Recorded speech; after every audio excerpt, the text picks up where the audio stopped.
Salut à tous. Aujourd'hui, nous allons installer Velux OS sur votre PC.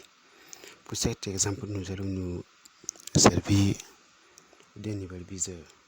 Voilà, nous voilà sur le site de Velux OS. Le site c'est velux.de. C'est une distribution allemande. C'est fait par des bénévoles allemands. Vous voyez le bouton télécharger. C'est là-bas qu'il faut cliquer et télécharger. L'ISO ne pèse que quelques gigaoctets. C'est un système prêt à l'emploi et est basé sur Debian. Voilà, un système qui respecte votre vie privée. Voilà, l'environnement du bureau est convivial et basé sur KDE. Voilà, et très semblable à Windows 11. Ce sont les habitudes des utilisateurs de Windows qui ont été pris pour permettre de passer du Windows à Linux avec un système open source containerisé, c'est-à-dire que les applications installées sont installées par Flatpak. Flatpak, si vous installez une application Flatpak, ça veut dire que l'application est indépendante de votre système. Voici quelques captures. On se croirait sur Windows 11. Voilà.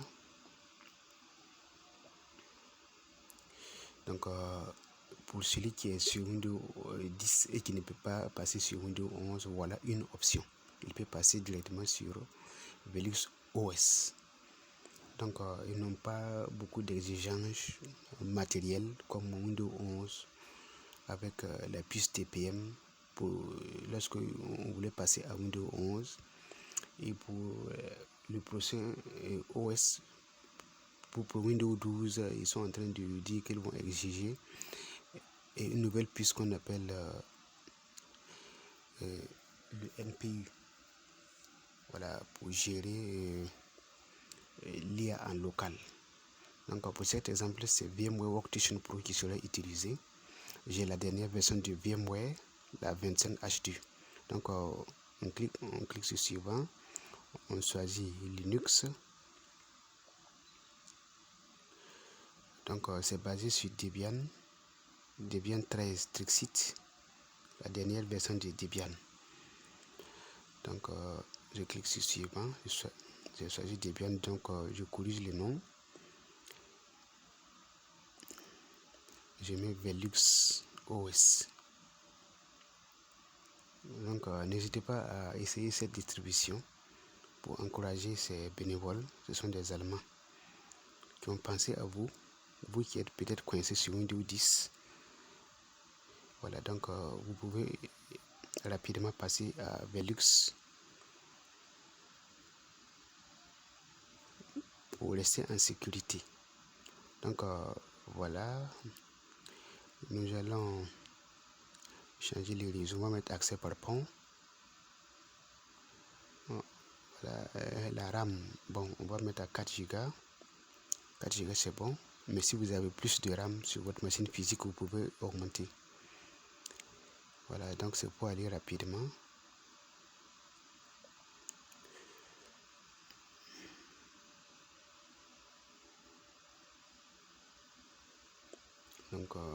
l'ISO n'est pas chargé.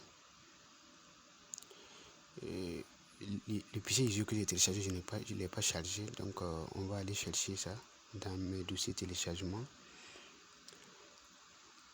Voilà. On va voir s'il est bien là. Oui, il est bien là. Il est chargé. On va cliquer sur OK et commencer l'installation du Velux proprement dit. On a cliqué sur démarrer. Voilà. On attend. Voilà. On prend la première option et on continue.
Voilà, donc on attend que le système se lance.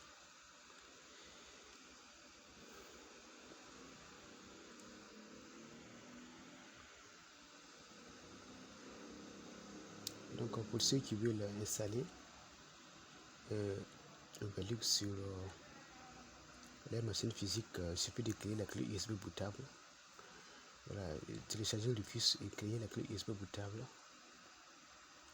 Et voilà, et insérer sur le PC qui a besoin du système. Et puis voilà, vous le démarrez sur la clé. Et c'est la même étape que ce que nous sommes en train de voir.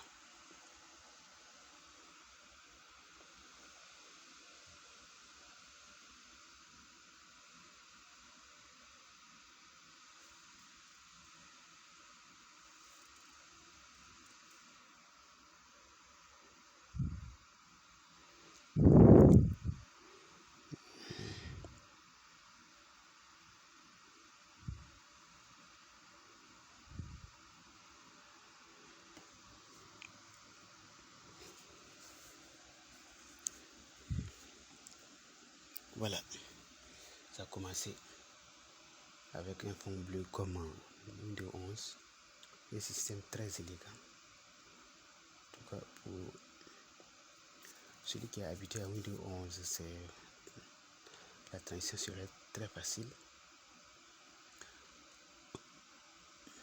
Donc, on clique sur l'installateur. Une fois que vous êtes à cette étape, vous allez voir l'installateur sur votre bureau. Donc, vous cliquez sur Install Velux OS. Bon, si l'anglais n'est pas votre langue, vous changez. Bon, moi, comme je parle français, je vais prendre français, le français de France. Voilà, la langue de Molière. Voilà, donc on clique sur suivant.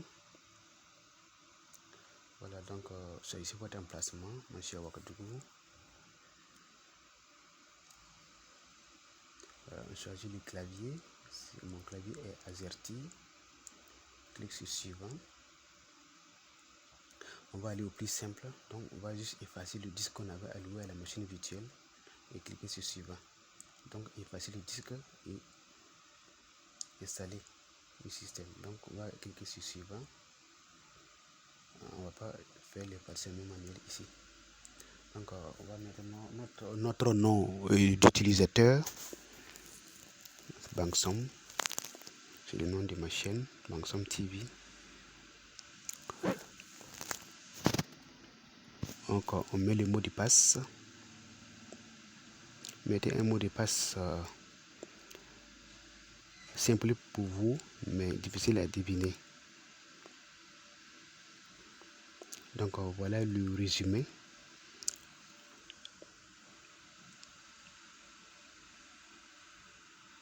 Il y a une partition swap.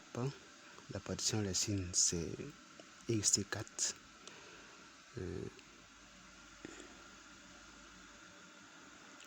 C'est bon. Nous continuons.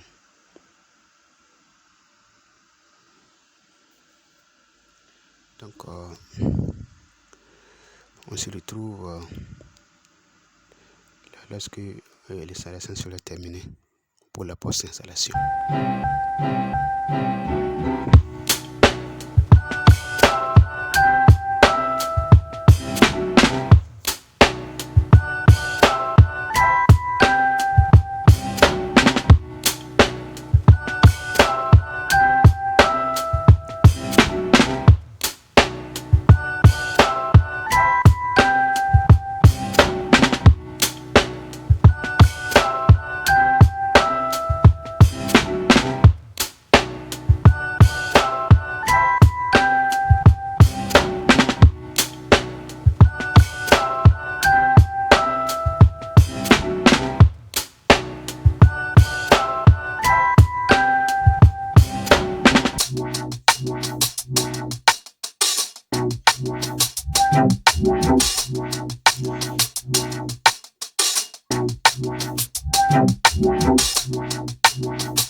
Et voilà, nous avons terminé l'installation. Donc, on va cliquer sur terminer et le système va redémarrer. Donc, le système est en train de redémarrer. Vous voyez comment c'est beau.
Donc, le système tarde à démarrer, mais bon, ça va venir. C'est bon, c'est parce que c'est une machine virtuelle.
Voilà, voilà, voilà le système. Ouais, vous voyez, le menu démarrer est centré comme Windows 11. Voici, ici c'est la météo. Voilà le menu démarrer. Et si vous voulez toutes les applications, voilà ça. À droite, c'est écrit All Apps en anglais. Voilà, Dolphin, c'est l'exploiteur du fichier Discover, c'est la Logitech. Si vous voulez procéder à la configuration, voilà, vous cliquez ici. Voilà le terminal. Voilà Kate,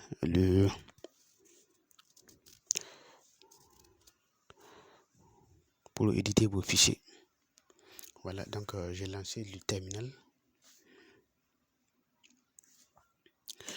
Ce qu'on va faire pour mettre à jour, c'est comme ça, il faut faire sudo apt update. Et pour la mise à niveau, sudo apt upgrade. C'est dit, il faut taper ces deux commandes régulièrement. Rapidement, nous allons vérifier la version du noyau. Voilà, donc la version du noyau c'est 6.12.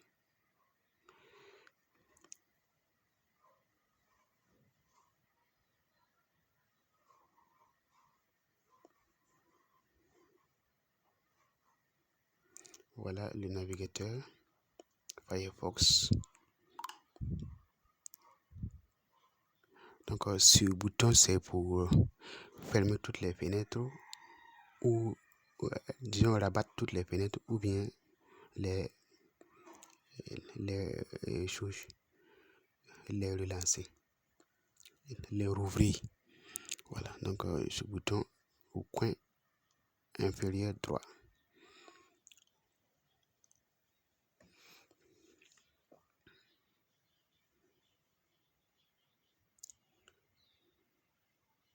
Donc je passe en français.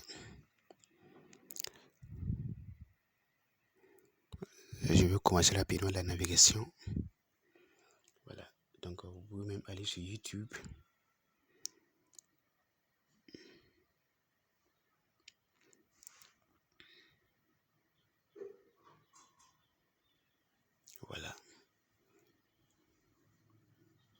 Et pour débuter sur YouTube, si c'est votre première fois, il faut taper il faut faire une petite recherche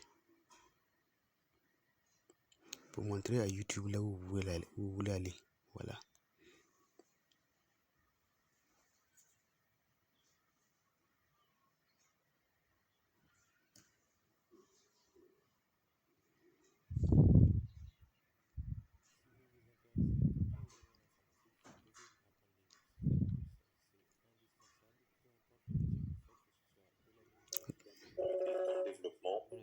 Dans le développement, Linux vous sera toujours utile.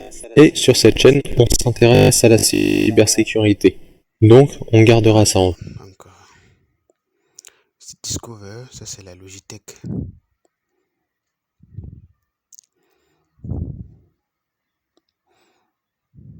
Voilà. La Logitech s'est lancée.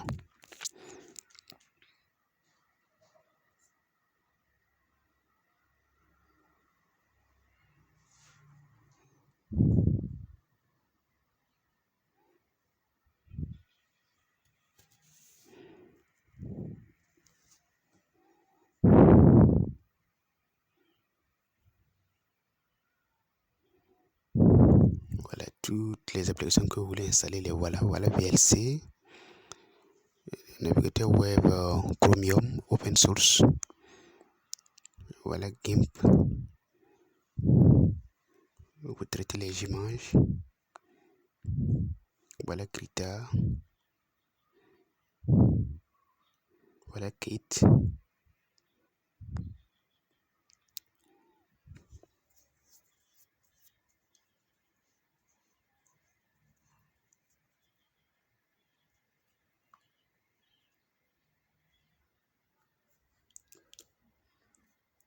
Voilà.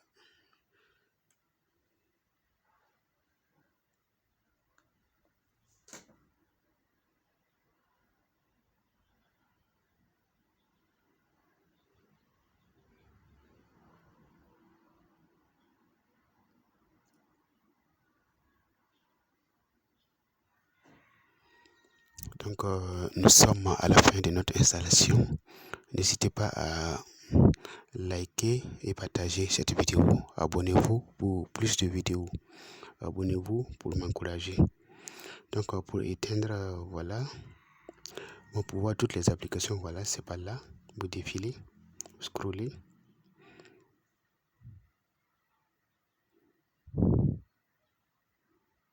Voilà, pour voir les utilisateurs, voilà, c'est ici.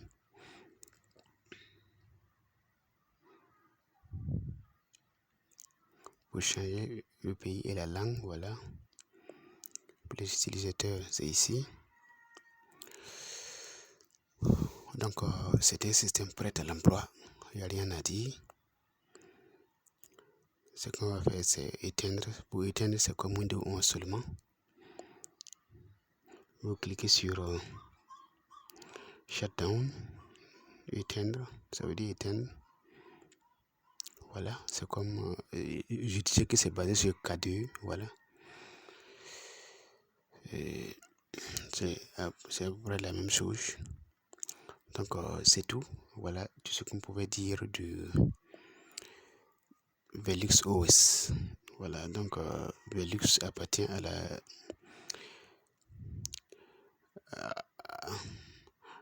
à la grande famille des Linux basés sur APT. Voilà, c'est-à-dire dans les mêmes domaines que Ubuntu, Debian, Linux Mint, Zorin OS. Voilà. Donc, choisissez Velux. Donc, le système en s'éteint. Donc, à bientôt pour une prochaine vidéo.